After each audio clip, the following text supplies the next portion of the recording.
All right, next we're going to talk about that post-closing trial balance. It's the last step in the accounting cycle, as we know. All right. And it follows every time after we post, we prepare that trial balance. So what are some things to know about it? It's going to follow the same format of your other trial balances. So it follows the normal trial balance formats, meaning we list accounts in their chart of account order,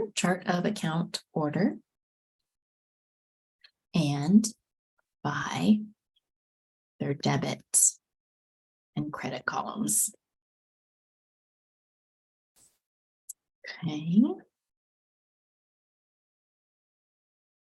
Something else you're going to notice, only permanent accounts should appear.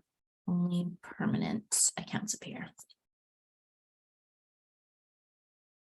Right? Because all the other temporary accounts should be closed. They're zero. So again, your permanent accounts, assets, liabilities, and stockholders' equity, specifically your common stock, and retained earnings. Let's go back to the example we were working on for Luna Company. Okay, so we did the journal entries. I posted. Let me show you what the post-closing trial balance is going to look like. Okay, so we identify it. We list it in the chart of accounts order, meaning your assets come first, right? Then your liabilities. And then finally your equity.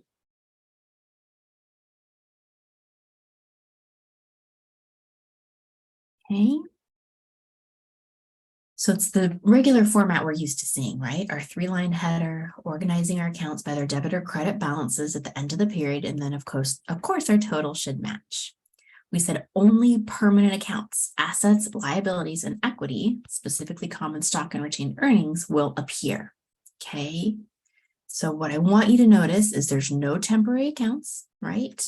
There's no revenue, no expenses, no dividends, and definitely no income summary. Those have all been closed and should not appear on a post-closing trial balance. Temporary accounts should not appear on a post-closing trial balance. And your retained earnings before on your adjusted trial balance was 21.7. Okay. The balance that shows on your post-closing should be your ending retained earning balance after closing entries, 24,850. 24,850. Okay, everything else was the same though, right? It's like we just took the adjusted trial balance and we ended it here, right? And we just changed that to the 24,850. Okay. All right, I'll post a practice exercise where you can work through the journal entries, the posting, and then the post-closing trial balance.